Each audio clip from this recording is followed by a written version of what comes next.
Sholat yang paling utama itu adalah sholat yang di dalamnya ada nilai-nilai kekhusyukan, sehingga kalimat khusyuk itu menjadi target yang harus diperjuangkan oleh setiap orang, oleh setiap kita yang mengerjakan sholat tersebut. Memang kalau tanpa bernilai khusyuk, sholat itu sebetulnya tidak susah. Sholat itu mudah, apalagi kalau cuma mengerjakannya berdasarkan gerakan-gerakan badan saja atau lewat ucapan-ucapan yang dihafal saja.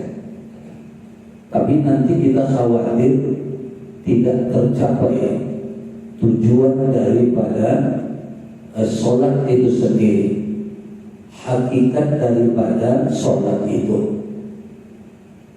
Kita sudah pernah mengetahui dan disampaikan kepada kita bahwa ada beberapa hal, ada beberapa unsur yang harus kita perjuangkan di dalam sholat kita itu, sehingga sholat kita memang tergolong menjadi sholat yang di dalamnya ada kekhusyuan, dan mereka lah yang mendapatkan keberuntungan itu. Makanya dalam kalimat azan itu sendiri, panggilan itu ada dua. Yang pertama panggilan hayya 'alas shalah, dan yang kedua panggilan hayya 'alal falah. Kalau hayya 'alas shalah itu yang kita katakan tadi mudah. Kita dipanggil untuk menegakkan sholat, mengerjakan sholat yang sebagian orang memahaminya ya lewat gerakan-gerakan saja atau lewat ucapan-ucapan yang dihafalkan saja. Tapi ketika panggilan itu dengan panggilan hayya 'alal falah, mari menuju satu kemenangan, mari menuju satu keberuntungan. Nah, seharusnya setiap orang bertanya, kita dipanggil kemana ini? Kalau yang tadi dipanggil untuk mengerjakan sholat tadi, berdiri, mengangkat tangan, bersedekap, rukuk, dan lain-lain sebagainya. Kemudian mengucapkan takbir, beriftitah, membaca surah Al-Fatihah, berzikir ini, berzikir itu, hayya 'alas shalah. Tapi ketika hayya 'alal falah, mari menuju kemenangan, mari menuju keberuntungan, tentu yang dimaksud itu bukan kemenangan-kemenangan di luar sholat, bukan keberuntungan di luar sholat, karena azan itu merupakan panggilan bagi orang yang sholat. Berarti hayya 'alal falah itu bukan panggilan untuk orang yang puasa. Hayya 'alal falah itu bukan panggilan untuk orang yang haji. Hayya 'alal falah itu juga bukan panggilan untuk keberuntungan dan kemenangan amalan-amalan yang lain. Tapi hayya 'alal falah itu adalah panggilan menuju kemenangan, menuju keberuntungan bagi orang-orang yang tadi hayya 'alas shalah tadi, yang dipanggil untuk sholat tadi. Makanya ada firman Allah di dalam Al-Quran yang berbunyi qad aflah al-mu'min, qad aflah al-mu'min, sesungguhnya beruntunglah. Nah, aflaha hayya 'alal falah. Nah, beruntunglah orang-orang yang beriman itu alladzina hum fi sholatihim khashi'un, yaitu mereka yang di dalam sholatnya khusyuk mengerjakannya. Maka hayya 'alal falah itu adalah panggilan menuju kekhusyuan. Kekhusyuan itu merupakan sebuah kemenangan, merupakan sebuah keberuntungan. Jadi di dalam panggilan azan itu kita dipanggil untuk mengerjakan sholat secara fisik badan tadi, gerakan-gerakan maupun ucapan-ucapan. Kemudian hayya 'alal falah, kita juga dipanggil untuk menuju ke khusyukan. Ini yang kadang-kadang tidak banyak dipahami orang, sehingga bisa jadi masih ada sebagian orang yang hanya memenuhi panggilan hayya 'alas shalah, tapi mereka mengabaikan panggilan hayya 'alal falah. Mari menuju kemenangan, mari menuju satu keberuntungan. Yang dimaksud adalah mari menuju kepada sholat yang di dalamnya ada kekhusyuan. Khusyuk itu sendiri, Bapak dan Ibu jamaah yang dirahmati oleh Allah Subhanahu wa Ta'ala, seseorang sudah bisa dikatakan bahwa dia khusyuk di dalam sholatnya apabila diantaranya yang pertama dia tetap merasa bertawajjuh. Kita sering mendengar kata itu, tawajjuh. Kalau kita sama kita bermuajahah, kata orang. Kalau dalam iftitah ada kalimat tawjih, kalimat wajjahtu wajhiyah, dan itu sudah kita bahas. Bertawajjuh artinya merasakan bahwa dia menghadapkan dirinya, menghadapkan wajahnya, menghadapkan hatinya kepada Allah. Kalau itu sudah ada, maka yang bersangkutan sudah memiliki sebagian dari apa yang disebut dengan khusyuk. Berdirinya merasa berdiri sedang menghadapkan dirinya kepada Allah. Ketika dia tunduk rukuk, tunduknya dia rasakan dia tunduk ke hadapan Allah. Ketika dia sujud juga begitu, dia merasa mensujudkan dirinya ke hadapan Allah. Ketika duduk apapun dia, maka duduknya dia tetap merasa dalam duduknya itu dia menghadapkan dirinya kepada Allah. Menjaga ini tentu tidak mudah, karena bisa jadi kalau orang yang punya pikiran suka ngerayau, melamun, menerawang kemana-mana, maka bisa jadi ketika dia berdiri, merasa berdiri di satu tempat yang pernah dia datangi, yang pernah dia hadiri, sehingga tidak merasa bertawajjuh menghadap kepada Allah. Ketika dia rukuk, bisa jadi dia ingat menerawang ke satu tempat yang dia pernah ada di situ. Akhirnya dia membayang-bayangkan itu saja. Rasa sedang bertawajjuh, sedang menghadapkan diri kepada Allah hilang. Kondisi ini sudah membuat dia lalai, lengah, lupa bahwa dia sedang menghadapkan dirinya kepada Allah. Waktu sujud bisa jadi tidak merasa bertawajjuh. Waktu duduk juga tidak merasakan dia sedang menghadapkan dirinya kepada Allah. Kalau itu hilang, maka kekhusyuan itu pun sudah melayang dari yang bersangkutan, dari seseorang.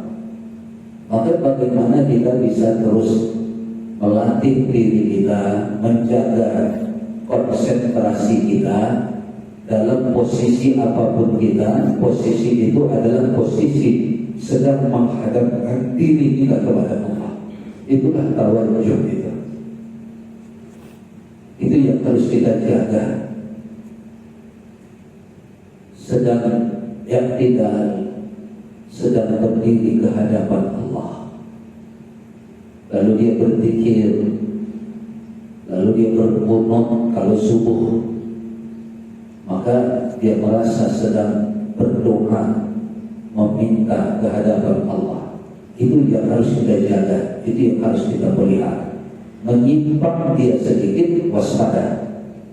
Berarti ada yang mencoba mengajak kita merayau, menghilangkan kita dari merasa sedang menghadapkan diri kita kepada Allah. Nah, kemudian bagaimana kita bisa menilai bahwa kita ketika itu sedang menghadapkan diri kita kepada Allah? Menilainya tentu hanya kita masing-masing yang bisa mengetahui hal tersebut, yaitu apabila yang bersangkutan berkeyakinan bahwa ketika dia menghadapkan dirinya kepada Allah tersebut, dia yakin Allah pasti melihatnya, Allah pasti memandangnya, Allah pasti memperhatikannya, Allah pasti menatapnya. Maka cukup baginya ketika dia merasa menghayal kemana-mana, berarti dia tidak merasa bertawajud. Maka ketika itu dia yakin bahwa dia tidak merasa Allah melihatnya, dia tidak merasa Allah menatapnya. Kenapa? Karena dia tidak peduli dengan penghadapannya tadi. Dia tidak peduli dengan penghadapannya itu. Dia biarkan diri dia katakanlah berada di satu tempat, menerawang-nerawang, menghayal-hayal. Itu berarti keyakinan bahwa Allah melihatnya itu hilang. Kenapa hilang? Karena dia sendiri tidak merasa menghadapkan dirinya kepada Allah. Kalau dia yakin Allah menatapnya, Allah memperhatikannya, saya yakin pasti dia tidak akan menerawang kemana-mana. Kenapa? Allah tahu kalau dia menerawang, Allah lihat kalau dia menghayal-hayal, Allah akan memperhatikan kalau dia itu ngerayau kemana-mana, dan itu dia sendiri akan menghindarinya.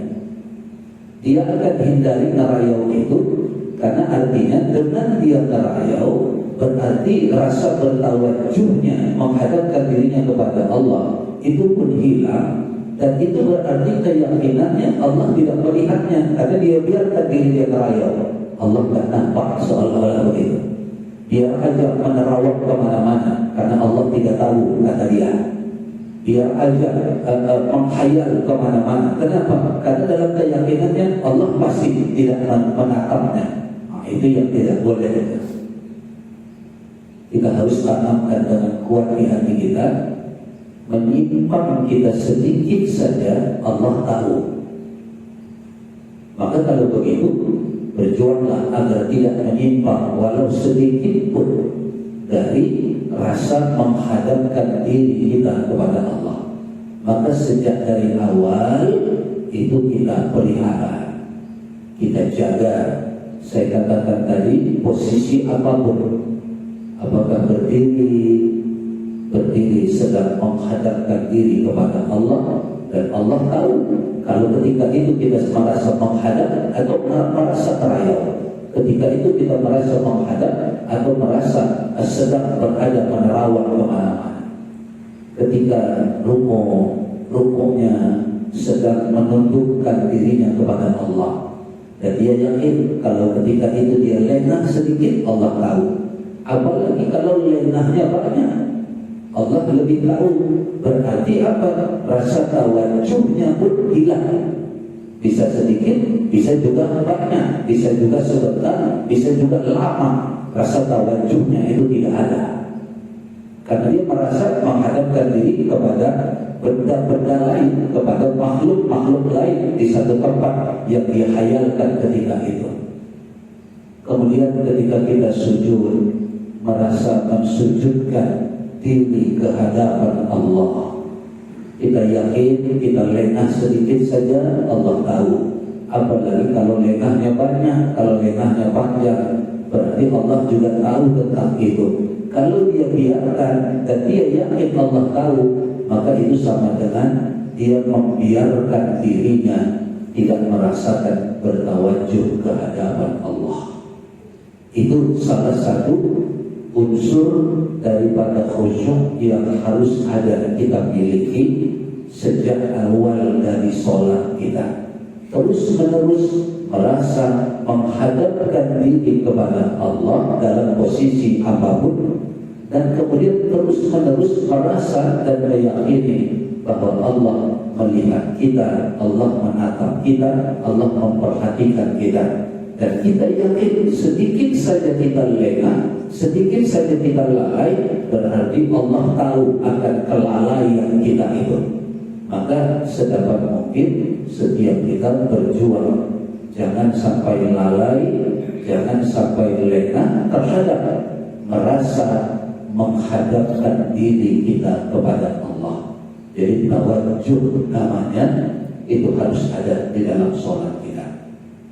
Kemudian yang kedua, unsur daripada khusyuk itu yang mesti ada pada seseorang yang mengerjakan sholat, agar sholatnya tergolong menjadi sholat yang bernilai ada kekhusyukan di dalamnya, yaitu apa yang disebut dengan adanya rasa munajat kepada Allah. Munajat kepada Allah. Jadi tawajuh tadi itu dalilnya sudah pernah kita sebutkan. Salah satunya menjadi kalimat iftitah kita, itu hadis ya. Wajjahtu wajhiya lilladzi fataras samawati wal ardh. Hamba hadapkan diri hamba ke hadapan Zat yang telah menciptakan langit dan bumi, yaitu Allah. Itu dalilnya. Kemudian kalau yang kedua ini tadi merasa bermunajat kepada Allah, dalilnya hadis Nabi kita sallallahu alaihi wasallam yang menyatakan bahwa setiap orang yang sholat itu, siapapun dia, fa innama yunaji rabbahu, fa innama sesungguhnya dia, yunaji dia sedang bermunajat, rabbahu kehadapan Tuhannya, rabbah Tuhan, rabbahu kehadapan Tuhannya, artinya Allah. Maka kata Nabi kita, falyantur kaifa yunaji. Maka setiap orang, kata Nabi, harus benar-benar memperhatikan, falyantur, perhatikan betul-betul, kaifa, bagaimana sudah yunaji, munajatnya kepada Allah di dalam sholatnya. Kita disuruh terus-menerus memperhatikan itu, jangan lengah, perhatikan terus, kaji terus, pelajari terus, falyantur kaifa, sudah bagaimana yunaji, munajat yang bersangkutan, sudah bagaimana munajat kita di dalam sholat kita. Itu menjadi dalil bahwa di dalam sholat itu harus ada unsur munajat kepada Allah, barulah seseorang itu dikatakan memiliki unsur kekhusyukan di dalam sholatnya. Jadi setelah yang pertama tadi, yaitu bertawajuh, merasa menghadapkan diri kepada Allah, kemudian yang kedua bermunajat. Arti munajat ini merasa mengatakan sesuatu kepada Allah, merasa mengatakan sesuatu kepada Allah. Itu awalnya. Baru kemudian merasa bahwa Allah akan menyahuti yang dia ucapkan itu kepada Allah. Jadi yang pertama, munajat itu merasa mengatakan sesuatu kepada Allah. Baru yang kedua, merasa dan meyakini bahwa Allah juga mengatakan sesuatu kepadanya. Allah menyahutinya. Maka kalau merasa mengatakan sesuatu kepada Allah itu tidak ada, maka tidak mungkin dia merasa Allah mengatakan sesuatu kepadanya. Itu akibatnya. Kalau dia merasa mengatakan sesuatu kepada Allah, maka dia akan merasa dan meyakini Allah pun mengatakan sesuatu kepadanya. Disahuti oleh Allah, dijawab oleh Allah. Tapi kalau keyakinan dengan diri sendiri saja tidak ada merasa mengatakan sesuatu kepada Allah, maka dia pun tidak akan merasa dan tidak akan meyakini Allah akan mengatakan sesuatu kepadanya. Jadi tergantung kepada kemampuan kita terhadap diri kita sendiri, meyakini apa yang kita lakukan dulu. Karena kalau yang dengan diri kita saja tidak ada keyakinan, bagaimana mau datang keyakinan yang datang dari Allah? Jadi kalau yang bersangkutan tidak merasa mengatakan sesuatu, bagaimana dia mau merasakan bahwa Allah mengatakan sesuatu kepadanya? Karena yang dia katakan saja, dia tidak merasakan itu, sedang mengatakan sesuatu itu. Itu makanya ada kalimat yang selalu kita dengar, ya, siapa yang sudah mengenali dirinya, maka dia akan mengenali Tuhannya. Man arafa nafsahu, siapa yang merasa kenal dengan dirinya, faqad arafa rabbahu, maka dia akan kenal dengan Tuhannya. Siapa yang merasa mengenal Tuhannya, mengenal Allah, maka dia sudah membinasakan dirinya. Tidak ada lagi dirinya, itu yang dimaksud. Maka semuanya dalam keyakinannya adalah kehendak dan takdir Allah. Dia kaya bukan dirinya yang mengkayakannya, tapi Allah. Kalaupun dia memiliki ilmu, bukan karena dia yang dia rasa rajin belajar, rajin membaca, belajar sampai ke luar negeri, bukan. Tapi keyakinannya datang Allah yang memberikan ilmu itu kepadanya. Itulah artinya siapa yang sudah mengenali Allah, maka akan binasa dirinya. Tidak ada lagi dirinya. Dalam urusan rezeki tidak ada lagi dirinya. Dia cuma ikhtiar. Yang memberi rezeki itu Allah. Dalam hal ilmu, dia cuma ikhtiar. Datang ke majelis ilmu, rajin baca buku, cuma ikhtiar. Tapi yang memberikan itu semua adalah Allah, bukan karena dirinya. Itulah yang dimaksud tadi, binasakan dirinya. Tapi awalnya tadi tetap man arafa nafsahu, harus mampu mengenali diri masing-masing. Ya, termasuk ini tadi, kenalkan kita dengan diri kita. Ketika dalam sholat itu ada munajat apa tidak? Ada merasa mengatakan sesuatu kepada Allah atau tidak? Kalau ada, maka keyakinan Allah akan menyahut dan menjawabnya. Allah mengatakan sesuatu, itu akan datang juga. Tapi kalau yang bersangkutan, ya hanya katakan membaca-baca secara zahir saja, tapi tidak merasa mengatakan sesuatu, maka bagaimana mungkin dia merasa dan meyakini Allah mengatakan sesuatu sama dia? Karena dia yang mulutnya berkomat kamin saja tidak merasakan sesuatu, dia katakan kepada Allah. Dia cuma asyik membaca-baca saja. Dia cuma asyik menghafal-hafal saja. Dia cuma asyik mengucapkan kalimat-kalimatnya secara zahir saja.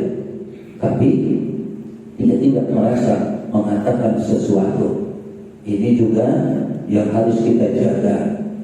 Bahkan ini jauh lebih berat dari merasa menghadapkan diri tadi.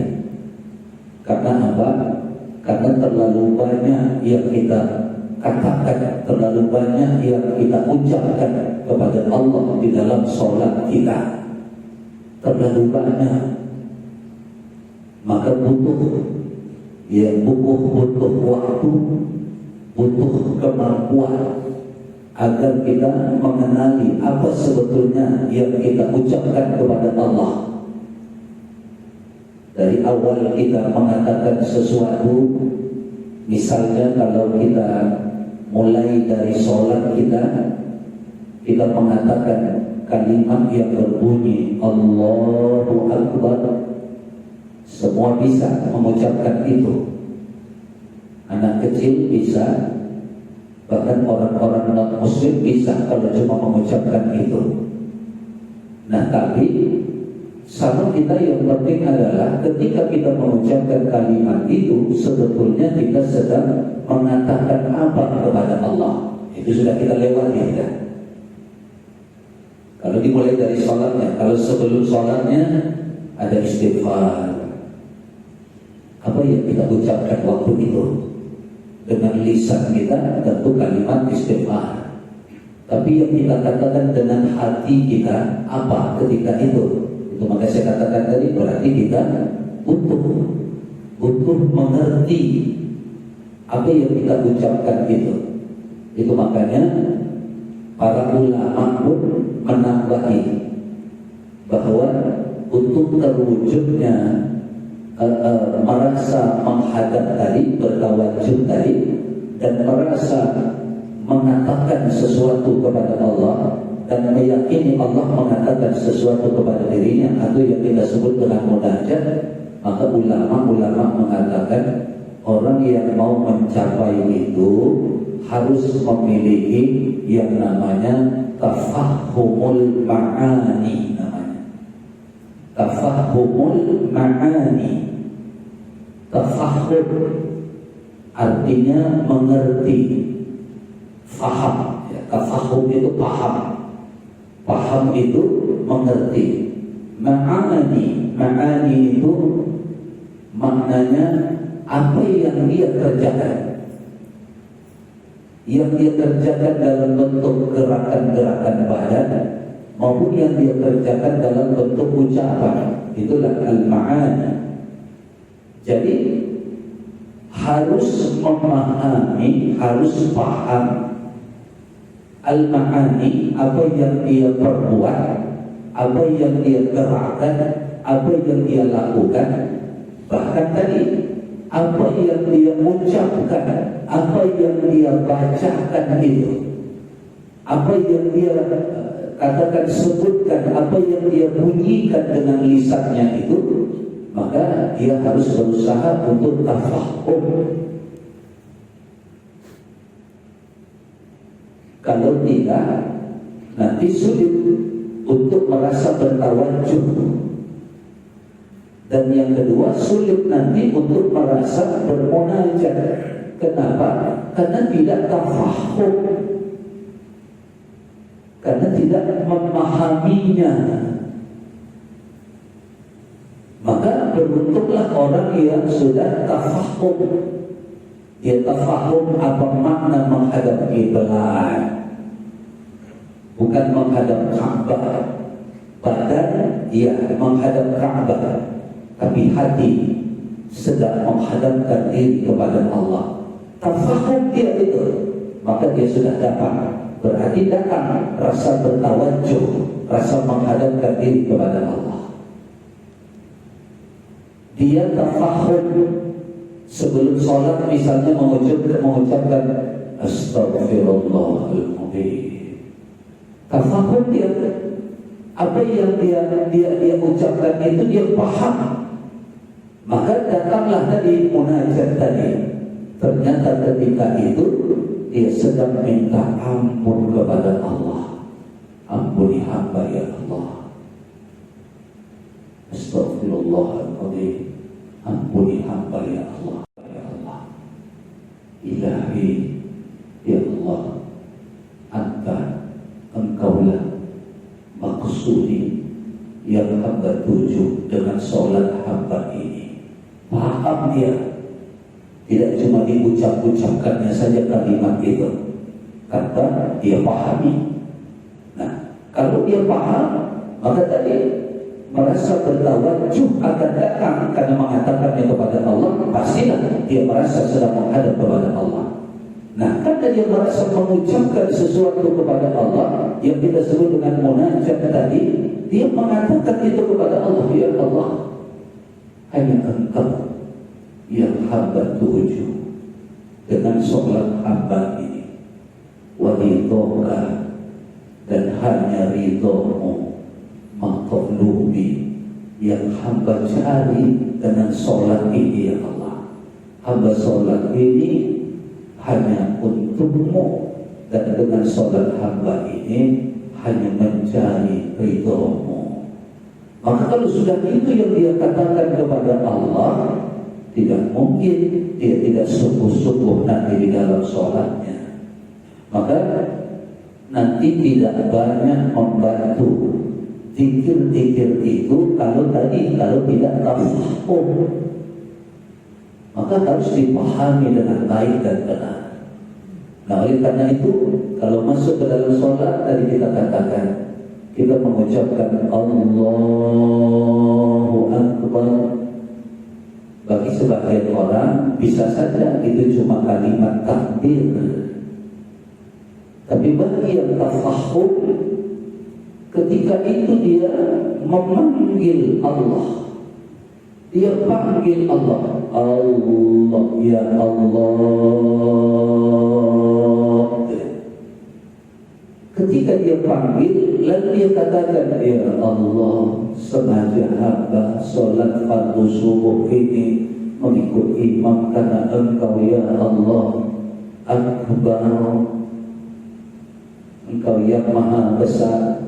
Tapi selama dia ucapkan Allah, dia panggil Allah, dia ucapkan sesuatu kepada Allah. Apa yang dia ucapkan tadi, ya Allah, sengaja hamba sholat fardu zuhur ini mengikut imam karena Engkau. Itu yang disebut di dalam kitab-kitab fikih itu, dalam kitab-kitab fikih itu dengan apa namanya, dengan syarat, dengan qasad ta'id, itu lagi syarat qasad ta'id itu ya. Dia katakan sesuatu kepada Allah. Orang yang tidak tafahum, pasti Allahu Akbarnya nanti kosong dari itu. Tetap memang dia ucapkan secara lisan, berbunyi Allah, tapi dia tidak merasakan mengatakan sesuatu kepada Allah.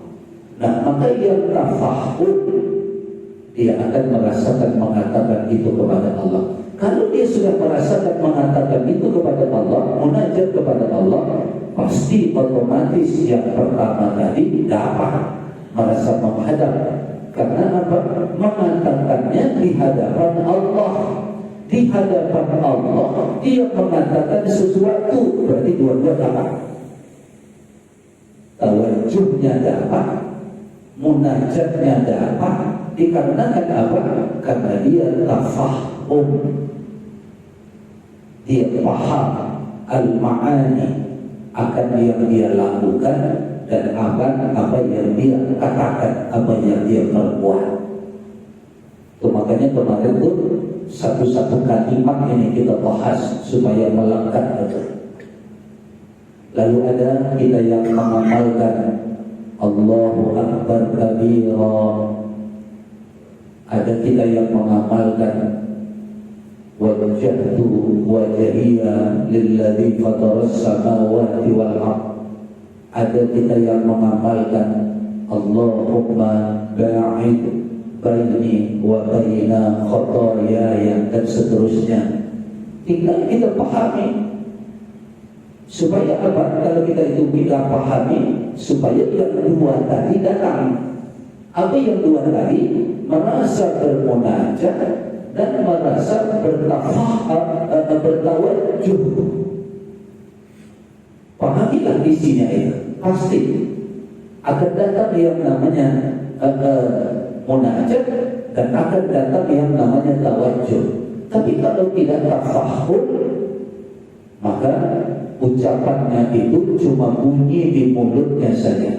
Allahu Akbar kabira cuma bunyi di mulut, wajjahtu wajhiya cuma bunyi di mulut, Allahumma ba'id baini cuma bunyi di mulut.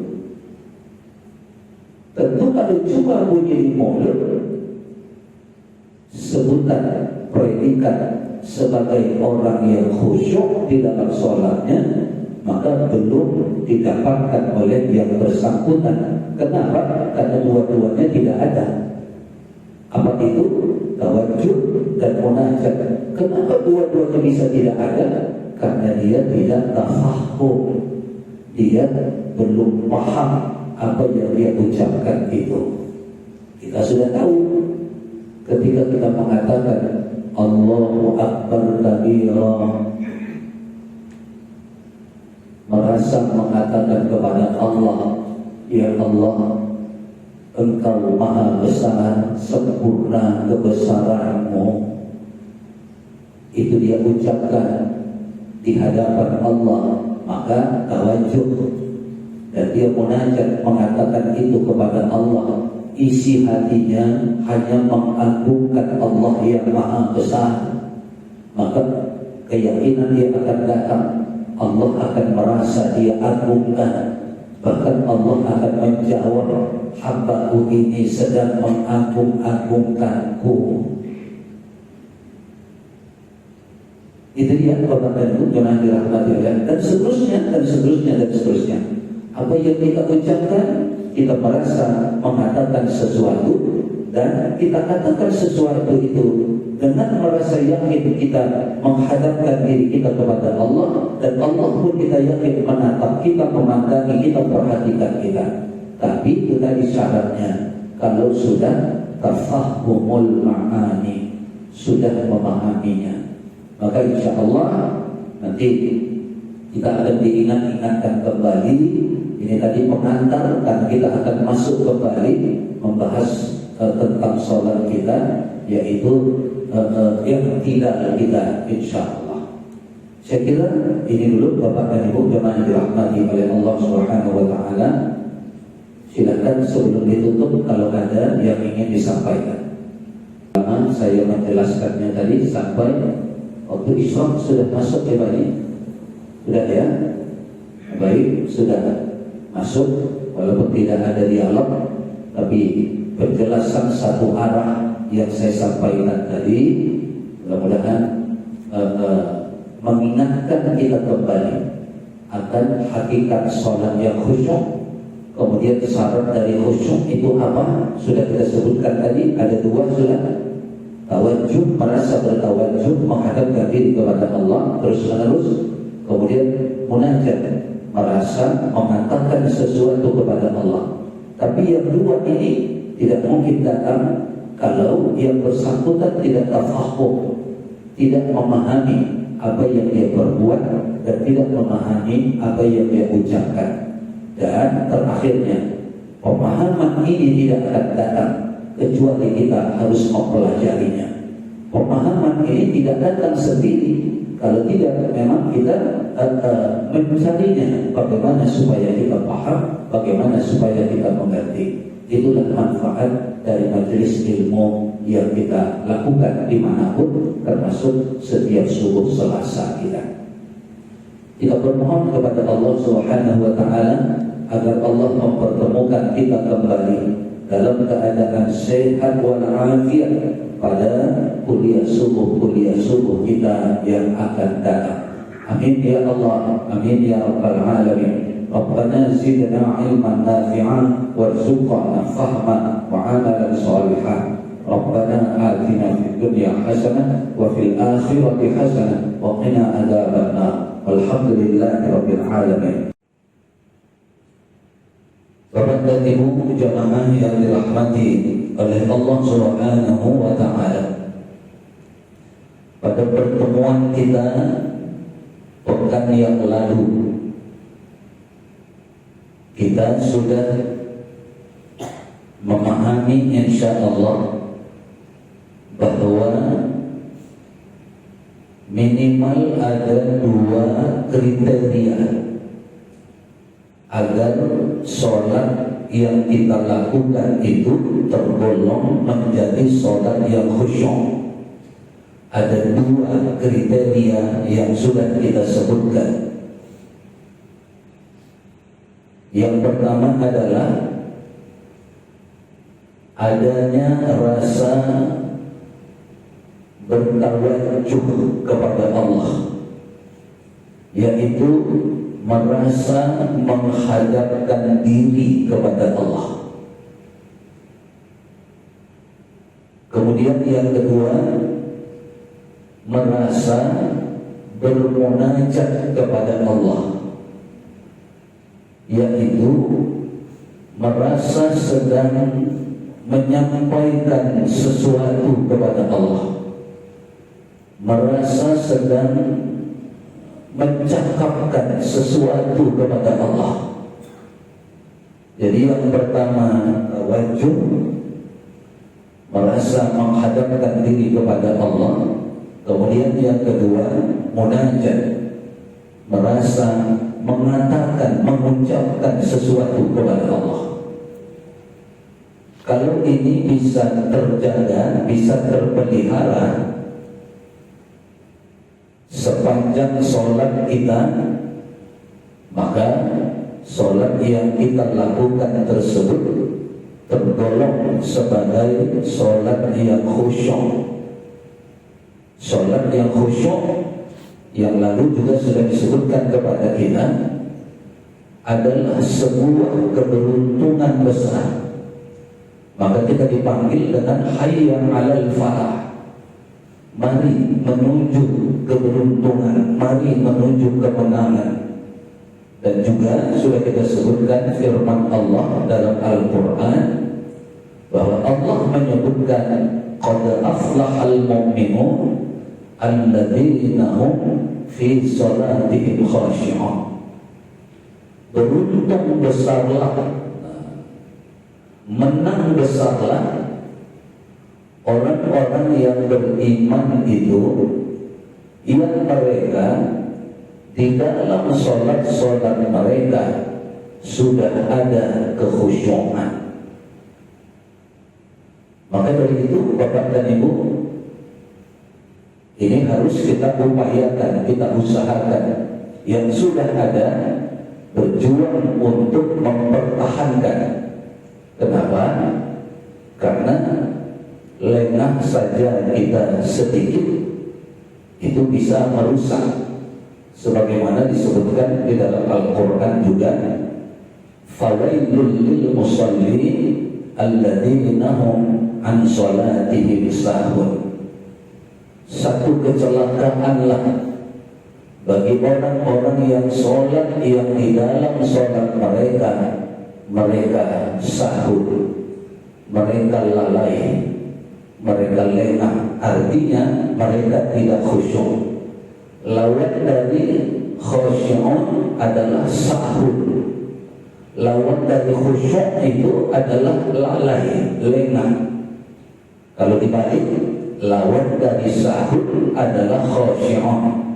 Lawan dari lengah dan lalai itu adalah khusyuk. Nah, maka dari itu Bapak dan Ibu jamaah yang dirahmati oleh Allah Subhanahu wa taala, kita harus senantiasa berjuang dan berusaha bagaimana agar sholat yang kita lakukan itu tetap merasa menghadapkan diri kepada Allah, di hadapan Allah. Mulai dari kita tegak berdiri, menghadapkan diri kita ke kiblat, sejak dari itu kita sudah merasa menghadap kepada Allah. Jadi bukan menghadap kepada Ka'bah secara hakikat. Kalau secara zahir, iya menghadap kepada Ka'bah. Tapi di dalam Al-Quran disebutkan bahwa kita sesungguhnya bukan menghadap kepada Ka'bah, tapi menghadap kepada yang maha memiliki Ka'bah itu. Maka ayatnya faliya'budu rabba hadzal bait, bukan faliya'budu hadzal bait, menyembahlah kepada rumah ini, bukan, tapi faliya'budu rabba. Ada kata rabba di sana, Tuhan. Menyembahlah kepada Tuhan hadzal bait, yang memiliki rumah ini. Nah, maka dari itu zahir badan kita menghadap ke Ka'bah Baitullah, tapi keyakinan penghadapan kita menghadap kepada Allah. Berarti kalau kita yakin kita menghadap kepada Allah, datang keyakinan Allah pun menyaksikan penghadapan kita itu.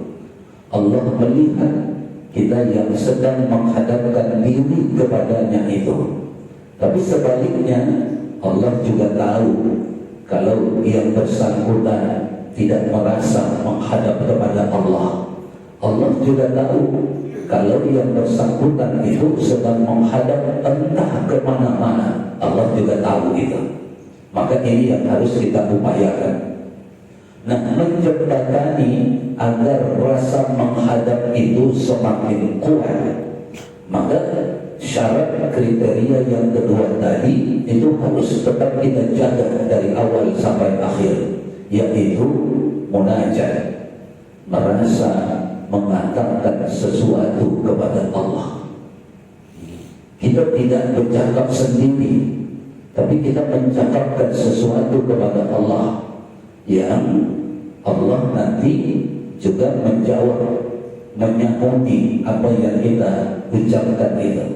Keyakinan ini harus kuat supaya kalau sudah merasa bercakap tentunya dalam posisi sedang menghadap. Tidak mungkin kita menghadap lalu merasa bercakap sementara keyakinan menghadap tadi tidak ada. Pastilah ada yang kita hadapkan diri kita kepadanya dan kita mengatakan sesuatu. Maka menjaga rasa bermunajat, mencakapkan sesuatu kepada Allah itu membantu datangnya keyakinan bahwa kita terus-menerus merasa menghadap kepada Allah. Tidak mungkin kita bercakap dengan tidak merasa menghadap. Justru yang jadi masalah kalau rasa bercakap tidak ada, maka rasa menghadap pun akan hilang. Kalau rasa menghadap juga sudah hilang, maka ngerayau-ngerayaulah yang datang, menghayal-hayallah nanti yang muncul dan lain-lain sebagainya. Nah, maka kita sudah diberikan tuntunan ketika pertama sekali yang kita cakapkan kepada Allah itu secara zahir kita sebut dengan kalimat takbir. Bahkan takbirnya takbiratul ihram. Tapi yang lalu sudah kita sebutkan bahwa ketika kita mengucapkan kalimat takbiratul ihram itu, ingat kita sedang mengatakan sesuatu kepada Allah. Kita sedang munajat kepadanya supaya datang rasa menghadap itu tetap terjaga, rasa menghadap itu tetap ada. Kita sudah tahu apa yang kita ucapkan ketika kita mengucapkan kalimat takbir itu, bahwa kita memanggilnya, menyapanya Allah. Setelah kita sapa, kita katakan apa hajat kita datang kepada sengaja hamba solat fardu subuh ini mengikut imam karena Engkau ya Allah akbar. Maka cakapkan itu kepada Allah. Merasalah bercakap kepada Allah seperti itu ketika kita mengucapkan kalimat takbir tersebut. Begitu juga dengan takbir-takbir yang lain nanti, supaya jangan kosong rasa bercakap kepada Allah sehingga bisa menghilangkan rasa menghadap. Maka ada yang disebut dengan takbir intiqal. Ketika mau rukuk, kita juga mengucapkan Allahu Akbar. Zahirnya kita mengucapkan kalimat takbir, Tapi dengan kalimat takbir itu, apa yang sedang kita cakapkan kepada Allah pada waktu itu? Sama seperti tadi, kita sapa ya Allah. Nah, setelah kita sapa, muncul di hati kita mengatakan apa yang mau kita lakukan. Kalau tadi mau rukuk, Allah ya Allah, hamba akan rukuk ke hadapan-Mu. Tetap merasa menghadap, tetap merasa mengatakan itu kepada Allah. Yang kita katakan tadi, menyapanya, lalu menyampaikan apa yang mau kita lakukan. Begitu juga nanti dengan kalimat-kalimat takbir yang lain. Dengan kalimat-kalimat itu, sapa, panggil ya Allah, hamba akan rukuk ke hadapan-Mu. Di takbir yang lain, ketika mau sujud, ya Allah, hamba akan mensujudkan diri kepada-Mu. Ketika mau duduk, takbir, sapa lagi, ya Allah, hamba akan duduk ke hadapan-Mu. Sehingga kalau rasa bermunajat atau mencakapkan sesuatu kepada Allah itu tetap ada, maka akan terpelihara rasa menghadap itu. Kalau dua-duanya ini ada, maka hakikat sholat yang tertinggi itu akan dapat. Apa hakikat sholat yang tertinggi? Di dalam Al-Quran Allah menyebutkan, ingat kepadanya,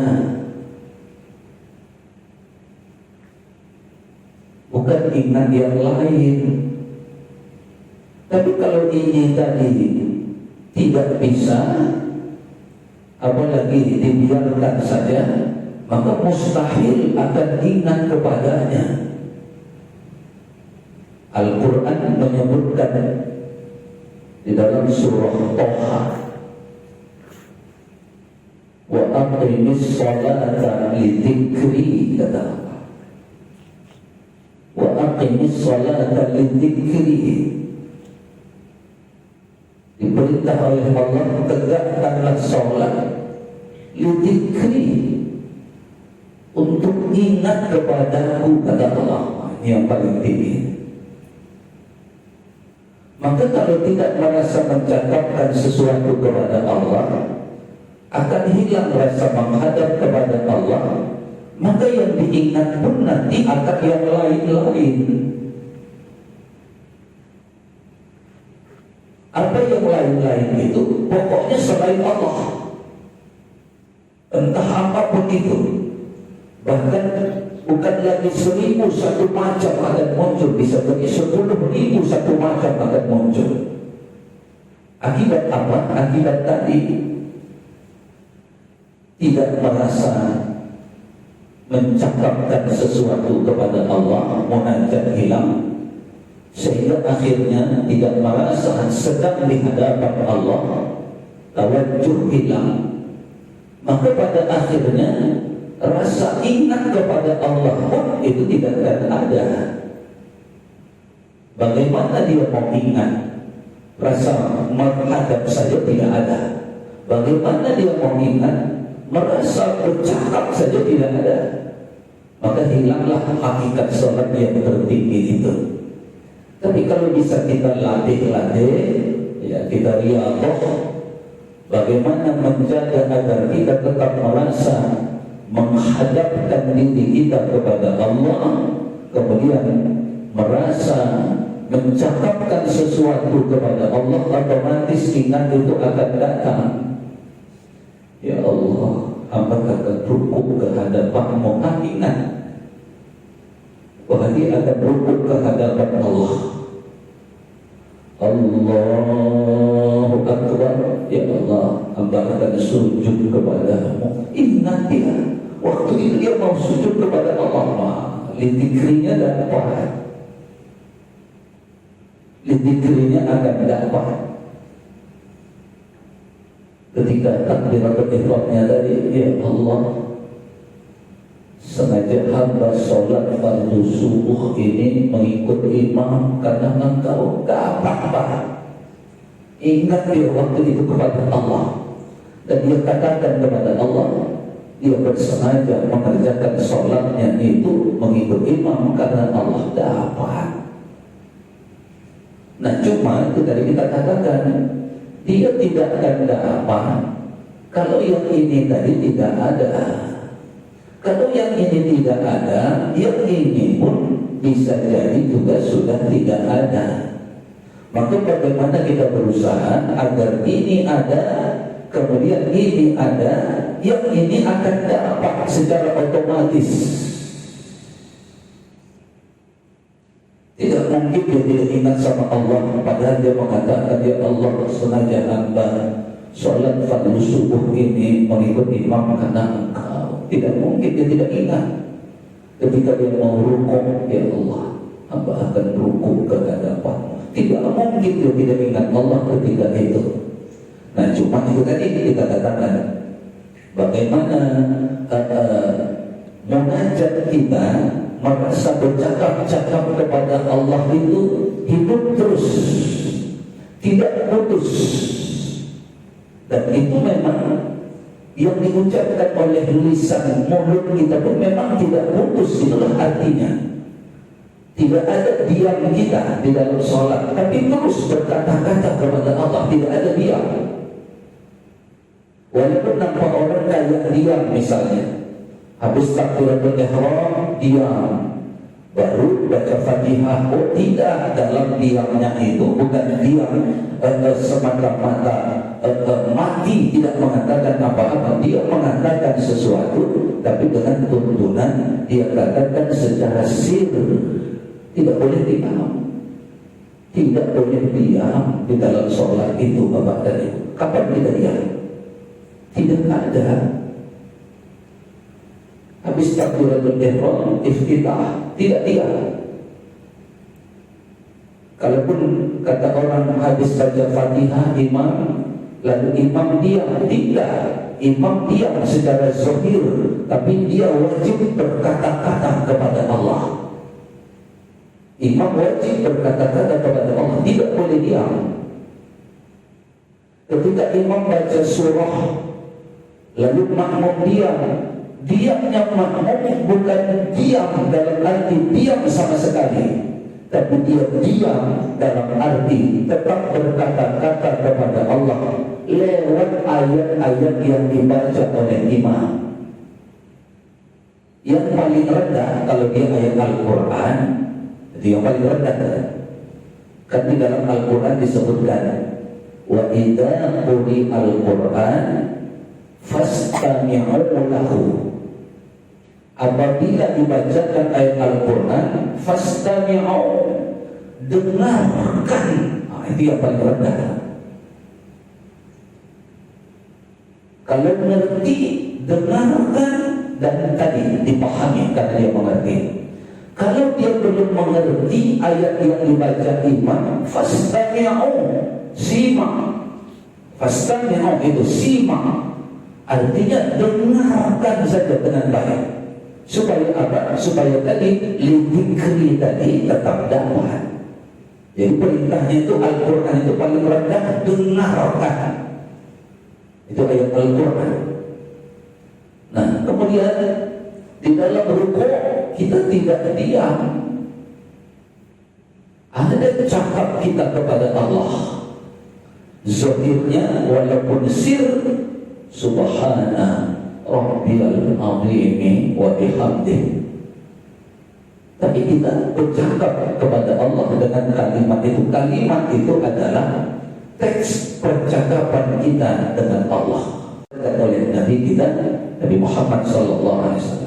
Maka saya ulang kembali, bagaimana kita berjuang untuk mengerti apa yang kita ucapkan dengan mulut kita, sehingga dengan mengerti itu kita pun tahu apa yang kita cakapkan sesungguhnya kepada Allah. Yang tadi kalau kita berhasil dengan kalimat itu merasa mencakapkan sesuatu kepada Allah, maka rasa menghadap akan datang. Kalau rasa menghadap dan bercakap sudah ada, lidzikri tadi, puncak dari sholat itu akan kita dapat. Tidak mungkin kita ingat-ingat kepada yang lain-lain selain daripada Allah. Kalau tadi merasa menghadap kepada Allah ada, kemudian merasa mengucapkan sesuatu kepada Allah itu ada. Setelah tadi kita mencatatkan kepada Allah lewat kalimat takbiratul ihram, ya Allah, sengaja hamba sholat fardu subuh ini mengikut imam karena Engkau ya Allah. Berikutnya yang kita cakapkan secara zahir, Allahu Akbar kabira. Misalnya ada yang mengamalkan itu, apa yang kita cakapkan waktu itu? Nah, itu pentingnya. Pertanyaannya selalu begitu, apa yang kita cakapkan waktu itu? Waktu kita mengucapkan Allahu Akbar kabira, maka ketika itu kita sedang mengagung-agungkan Allah dengan mengatakan kepadanya, ya Allah, Engkau maha besar, sempurna kebesaran-Mu. Allahu Akbar, Engkau maha besar, kabirah, sempurna kebesaran-Mu.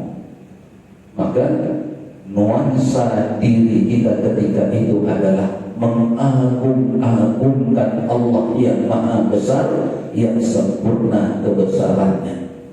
Kalau itu ada, berarti dia sedang merasa menghadap kepada Allah.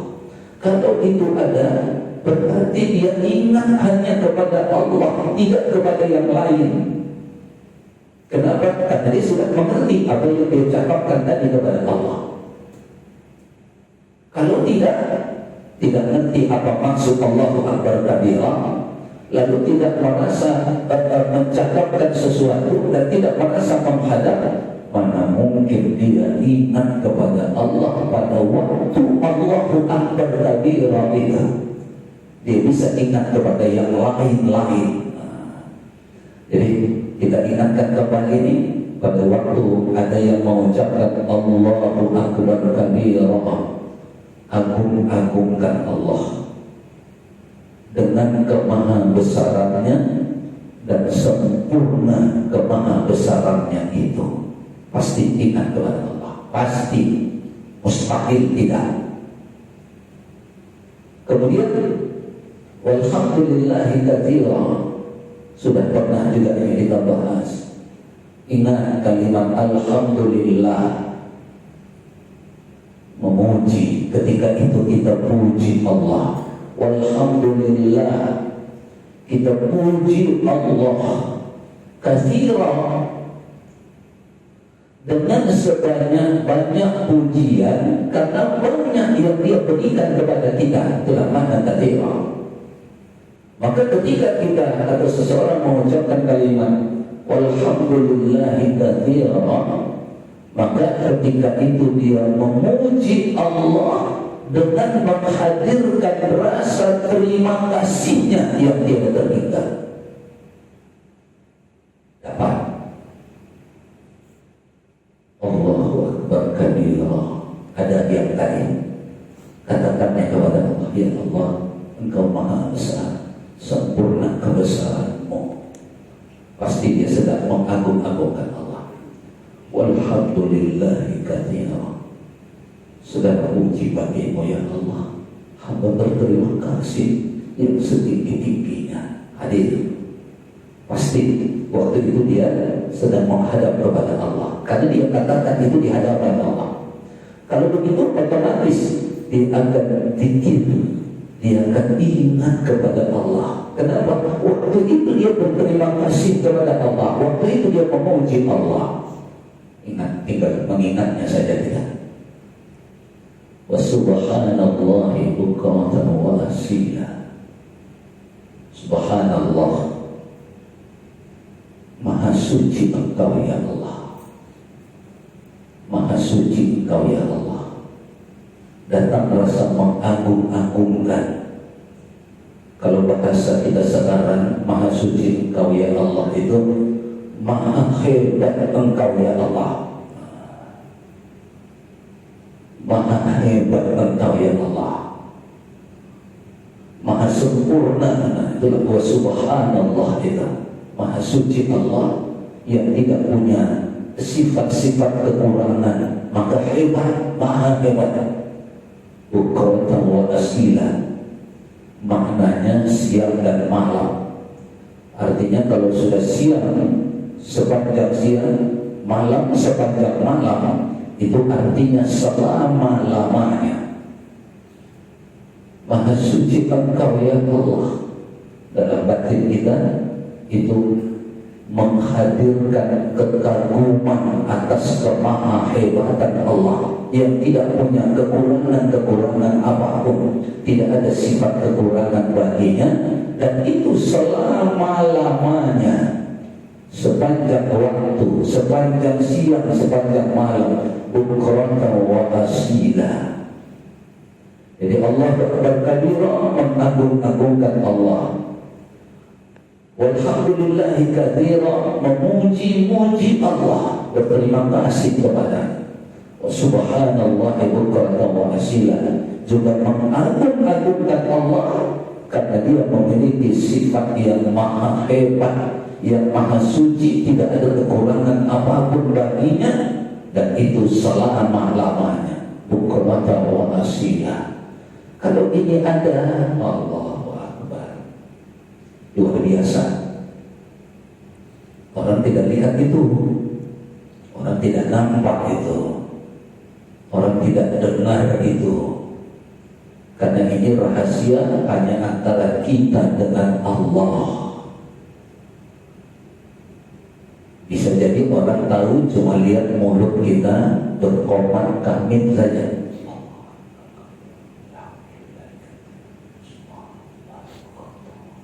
Bisa jadi cuma itu yang diingat orang. Tapi apa yang terjadi sesungguhnya orang tidak tahu. Ternyata dia mengagung-agungkan Allah dengan menghadirkan sifat kemahabesaran Allah. Kemudian dia memuji-muji Allah dengan menghadirkan rasa bersyukur kepada Allah. Banyak nikmat yang dia bayangkan ketika itu. Kemudian dia pun mengagung-agungkan Allah dengan menyatakan Allah itu maha suci, tidak ada kekurangannya, dia maha hebat, dia maha sempurna, bahkan kesempurnaannya itu selama-lamanya, sepanjang waktu, sepanjang siang, sepanjang malam, bukratan wa asila. Baru kemudian wajjahtu wajhiya lilladzii fataras samawati wal ardh. Apa yang kita katakan, kita cakapkan kepada Allah pada waktu itu, supaya kita dapat merasa menghadap kepada Allah dan ingat kita kepada Allah. Yang kita cakapkan itu apa? Kita mengatakan kepada Allah bahwa kita datang menghadapkan diri kita kepadanya. Wajjahtu wajhiya lilladzii fataras samawati wal ardh hanifan muslimah. Kita katakan kepada Allah, hamba hadapkan diri hamba kehadapan-Mu ya Allah dengan berserah diri kepadamu, muslimah. Lisan kita mengucapkan wajjahtu wajhiya lilladzii fataras samawati wal ardh hanifan muslimah, tapi hati batin kita mengatakan kepada Allah, di hadapan Allah, sehingga kita ingat kepada Allah pada waktu itu. Yang kita katakan, hamba hadapkan diri hamba kehadapan-Mu ya Allah waktu itu. Tapi orang tidak tahu, orang tidak lihat keindahan itu Bapak dan Ibu. Orang tidak melihat keindahan yang kita rasakan pada waktu itu. Kita menghadap kemudian kita bercakap, dan pada akhirnya kita ingat hanya kepadanya pada waktu itu. Tidak ada yang lain yang kita ingat. Kita ingat bahwa kita mengatakan kepadanya, kita menghadapkan diri kita kepadanya, kepada Allah, dengan hati yang tulus dan berserah diri kepadanya. Wa ma ana minal musyrikin, itu di mulut kita. Wa ma ana minal musyrikin, itu di mulut kita. Apa sesungguhnya yang kita cakapkan kepada Allah waktu itu, sehingga kita merasa mencakapkan di hadapannya, dan kita pun ingat sama dia ketika itu yang kita cakapkan waktu itu. Hamba tidak berbuat musyrik kepadamu ya Allah. Wa ma ana minal musyrikin, hamba tidak berbuat musyrik kepadamu. Indah, hamba tidak berbuat musyrik kepadamu. Tapi kalau itu tidak ada, nah, dia tidak tahu apa yang dia katakan, sehingga tidak merasa mengatakan sesuatu. Pada akhirnya tidak merasa sedang menghadap, yang pada puncaknya dia tidak ingat kepada Allah waktu itu. Dia akan ingat kepada yang lain-lain yang dia ingat kepada Allah. Tidak ingat dia. Tapi kalau tadi dia dapat, dia mengatakan kepada Allah, ya Allah, hamba tidak berbuat musyrik kepadamu. Pasti rasa mengatakan itu di hadapan Allah akan datang. Dan kalau itu sudah datang, ingatannya cuma kepada Allah. Dia ingat, dia mengatakan kepada Allah, dia tidak berbuat musyrik. Dia ingat kepada Allah, ketika itu dia katakan itu di hadapan Allah. Dapat puncak sholat tadi. Wa aqimis sholata li dzikri, dan apa? Wa ma ana minal musyrikin. Kemudian kita mengatakan, inna sholati, sesungguhnya sholat hamba ini, wa nusuki, dan ibadah-ibadah hamba yang lain, wa mahyaya, hidup hamba, wa mamati, dan mati hamba, lillahi rabbil alamin, cuma untukmu ya Allah. Siapa yang mengatakan ini kepada Allah, yang mengerti makna kalimat tadi yang lalu kita sebutkan, tafahumul ma'ani, dia faham apa yang dia ucapkan itu. Maka karena dia paham, dia mengatakan ketika itu kepada Allah, ya Allah, sesungguhnya sholat hamba ini untukmu, ibadah-ibadah hamba untukmu, hidup hamba untukmu, dan mati hamba untukmu. Otomatis dia akan merasa menghadap kepada Allah, karena itu dia ucapkan ke hadapan Allah, dan dia pasti akan ingat kepada Allah. Tidak mungkin dia ingat kepada yang lain kalau dia mengerti tadi. Tidak mungkin. Tapi kalau dia tidak paham, tidak tafahumul ma'ani yang dia ucapkan, pokoknya dia ucapkan saja, inna sholati wa nusuki wa mahyaya wa mamati lillahi rabbil alamin, tak merasa mencakapkan sesuatu, kemudian tak merasa menghadap kepada Allah mengucapkan itu, maka mustahil dia ingat kepada Allah waktu itu. Kalau dia tidak ingat kepada Allah waktu mengatakan itu, hilanglah hakikat sholat yang sesungguhnya tadi. Wa aqimis sholata li dzikri. Berjuang kita untuk tafahum, untuk paham apa yang kita ucapkan, sehingga akan datang rasa munajat, kemudian akan datang rasa menghadap pada puncaknya, akan ingat dan terus ingat hanya kepada Allah, maka dapatlah hakikat sholatnya. Kalau sudah dapat, khusyuklah dia. Kalau tidak, kita khawatir dia masih sahur, masih lalai, masih melamun-lamun, masih menghayal-hayal. La syarika lahu. tafahum, apa yang dia pahami dengan kalimat la syarika lahu. Dia sedang mengatakan kepada Allah, tidak ada sekutu bagimu ya Allah. Dan dia katakan itu di hadapan Allah. Dua sudah. Otomatis dia akan ingat kepada Allah ketika itu. Allah yang dia ingat itu adalah Allah yang tidak ada sekutu baginya. La syarika lahu. La syarika lahu. Tidak ada sekutu bagimu ya Allah. Wa bidzalika umirtu.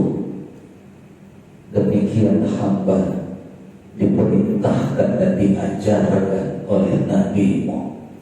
Nabi Muhammad mengajarkan sama kita la syarika lahu. Tidak ada sekutu bagi Allah. Wa ana minal muslimin. Kita tutup iftitah kita. Wa ana minal muslimin. Ya Allah, hamba adalah orang yang berserah diri kepadamu, muslim. Wa ana, dan hamba ya Allah minal muslim, termasuk orang yang berserah diri kepadamu.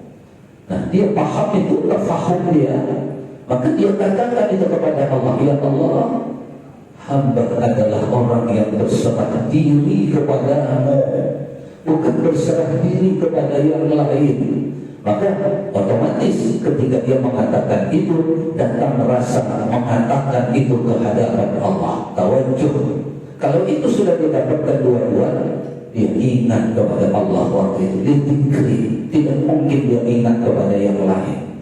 Dia ingat kepada Allah bahwa dia menyatakan dia orang yang berserah diri kepada Allah.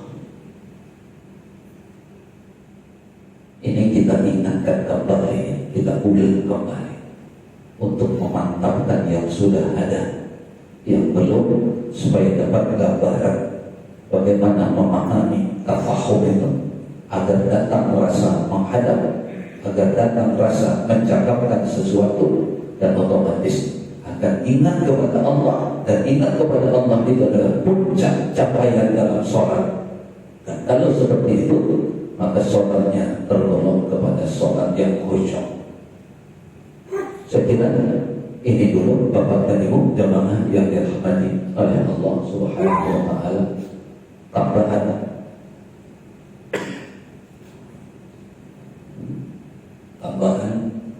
dari pekan lalu. Sebelum ditutup, silakan kalau ada yang ingin disampaikan oleh Allah Subhanahu wa Ta'ala. Tambahan dari subuh yang pada hari ini, semoga semakin, ya insya Allah, semakin menambah bagaimana kita memahami sholat khusyuk itu sebenarnya, kriterianya sudah disampaikan. Kemudian bagaimana cara mencapainya juga sudah kita coba sampaikan. Tinggal bagaimana kemampuan kita masing-masing menangkapnya, kemampuan kita masing-masing memahaminya, sehingga nanti masing-masing juga kita akan mendapatkan nilai khusyuk di dalam sholat kita masing-masing. Dan itu tidak sama, sesuai dengan keilmuan kita, sesuai dengan kemampuan kita menangkap ilmu itu, dan sesuai dengan kemampuan kita menerapkannya ketika nanti kita menunaikan sholat tersebut. Kepada Allah kita mohon agar Allah mempertemukan kita kembali dalam keadaan sehat walafiat.